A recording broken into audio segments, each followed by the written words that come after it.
So in this video, I'll be telling you about something that I've struggled with my whole life, and I'm still struggling with it right now. All right, let's get right into it, okay? I'm not going to beat around the bush. What it is that I've struggled with is living in the moment, being present. And the reason that I've struggled with it is because I'm always so focused on building for the future and planning for the future. Now, I'm going to give you a few examples of the things in my life that have allowed me to realize that I'm struggling with this. Then I'm going to tell you about some upsides and downsides of struggling with this and of having this mentality, just in case you're in the same boat or you know someone that's in the same boat. There are many upsides, but there are also some downsides.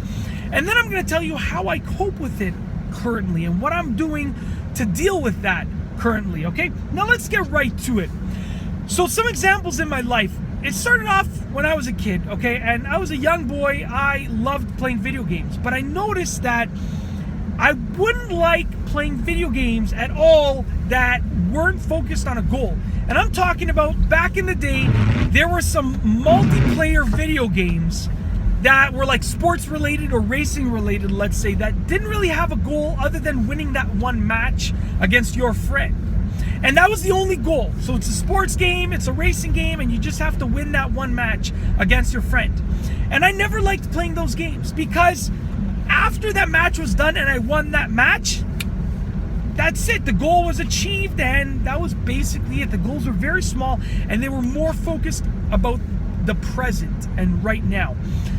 On the other hand, I loved playing video games that were adventure-based, where you had to go throughout the video games and you had to accomplish goals, you had to collect items, you had to defeat bosses and stuff like that. Those games I loved, and I realized, wow, I love all of these types of games that are goal-oriented, and I hate all of these other games that aren't goal-oriented at all. And I started to realize things that as I, got older and I was in high school, I worked a crazy amount of hours. And I realized that I was just working like a crazy amount of hours to basically get myself in as good of a financial position as possible to pay for school and so forth. And the same thing when I was in college and university. I worked an insane number of hours on a weekly basis. And I still went out and I had fun with my friends, but here's the thing.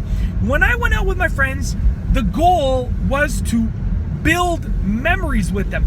And I always brought my camera along and I would take a whole bunch of pictures. Yeah, I was that friend that always had the camera and I was always taking pictures of me and my friends and everyone that we had met. And I realized one thing. The handful of times that I forgot my camera, I wasn't having a ton of fun. And the reason was because that goal orientation of mine I wasn't able to proceed with it because my camera was allowing me to take pictures, which was essentially building these visual memories, this bank of pictures that I could refer to when I was thinking about, back in the day when I was going out with my friends all the time. And when I didn't have my camera, I couldn't take those pictures, and therefore I couldn't achieve that goal. So I realized the percentage of when I went out that was focused on being in the present, just having fun with my friends, was very small. The percentage that was focused on taking these pictures of me having fun with my friends was rather large. So I started to realize, wow, I actually think that I'm struggling with being present in the moment because I'm constantly thinking about the future. I'm thinking about my financial future, any future of opportunities that I come across with regards to finances. I want to be ready.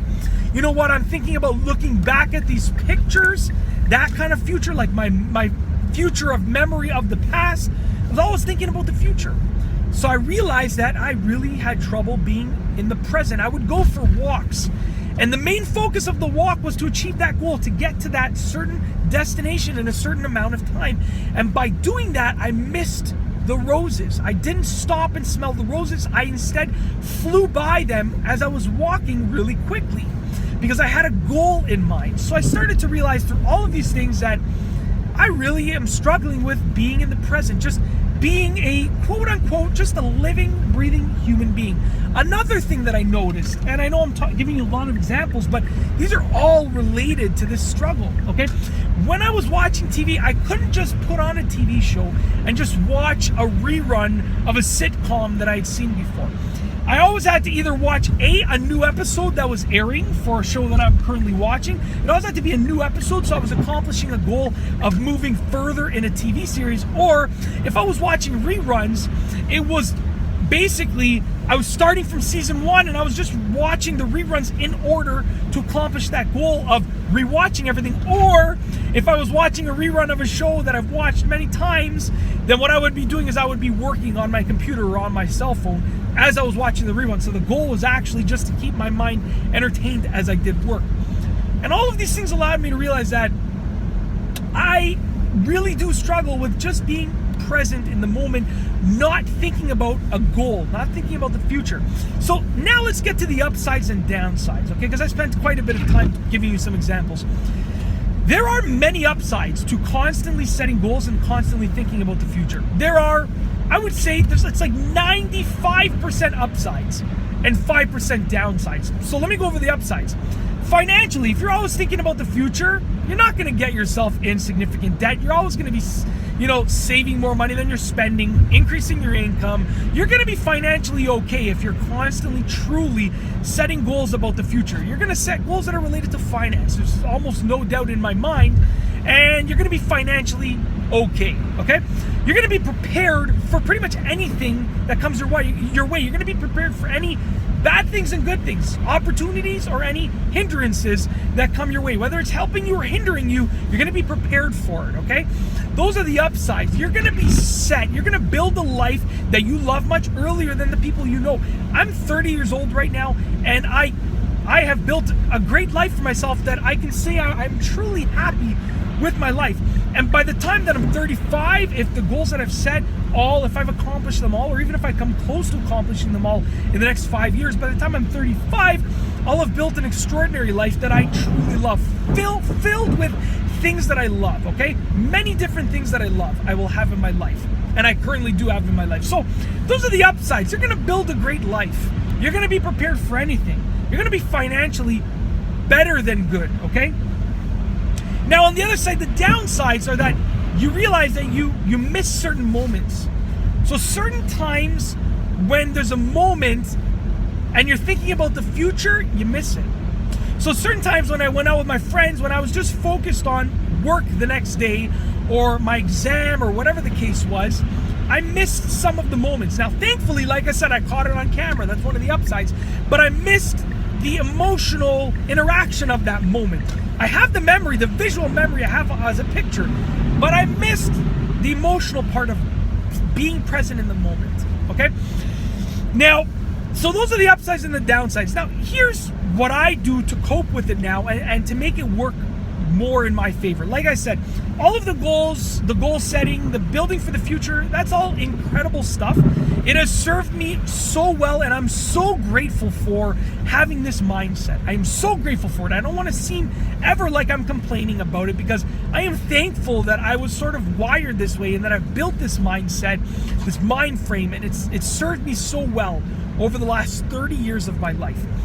But this is how I cope with it to make up for the downsides, okay? Now, first and foremost, after I got married and I started living with my wife, and we moved in together, things totally changed for the better. When I was at home living with my parents, I was just working all the time when I got home. I would get home and I would just work or work out pretty much. There was always building for the future. It was never just relaxing, enjoying the time. But when I married my wife and we moved in together, I really started to value the time of just relaxing, just sitting on the couch watching TV together, just going for a walk together and being present in those moments as opposed to setting goals. But I also realized that there was an aspect of goal setting that went hand in hand with it. My goal was to be a great husband and to be a great spouse, to be a great husband. So that goal of being present in the moment had served me well. So what I realized was my coping mechanism was to set a goal of not setting a goal. That's right, and that's ironic. I literally set a goal to not set a goal. I set a goal to just relax and be present in the moment, to just think about what was happening in the moment and enjoy every moment of it. And then the moment that my son was born, all of those things amplified. So the moment that we had our son, all of those things about being present in the moment multiplied by 1,000. It's as simple as that. Because I realized that the moments with a child, with an infant, with your child, with any family member that's young, those moments are so precious because they pass so quickly. They pass so quickly. And I realized very, very quickly that if I was with my son, if I was even thinking about the future for a couple of minutes, if I was thinking about my business or my career, anything with the future, planning for the future for even a few minutes, I would likely miss out on something that he did. Whether it was a new milestone or just a little smile, I would miss out on it. And that, you know what, I didn't miss out on many things. It was only a handful of times that I realized that I'm thinking about the future and, I just missed out that he's laughing now for some reason, and I don't know why he's laughing. And it was only a handful of times. But they were enough to make me realize that I really had to learn quickly to cope with this. And like I said, the way that I do it is I think about setting a goal to not set any goals. My only goal when I'm at home with my family is to not set any goals and just relax and enjoy the moments. Take a few pictures to have some visual memories, but don't worry about snapping everything on camera because I have it stored in my brain. The memories are there. I don't need pictures of everything. I don't need a collection of everything, okay? Of these pictures, of these things, right? And I know that it sounds cliche, but you have to enjoy the moments. Now, don't get me wrong. If you don't spend any time building for the future, you're probably going to enjoy every single moment, but you're not going to have anything that you per se need. You're not going to be financially okay. You're not going to be prepared for any opportunities that come your way or any things that come your way. And with that being said, you have to find a good balance, and that's what I'm learning. There is a good chunk of me that knows that I need to build for the future, and that's why 90% of my day, of my thoughts are spent building for the future. But that 10% of my thoughts that I devote to being present whenever I'm with my wife, my son, any member of my family, whenever I'm out for a walk and I just want to enjoy it, that 10% is so valuable that it's not worth giving up. It's as simple as that. And with that being said, when you look at the math of it, I'm still getting 90% of my future building efficiency.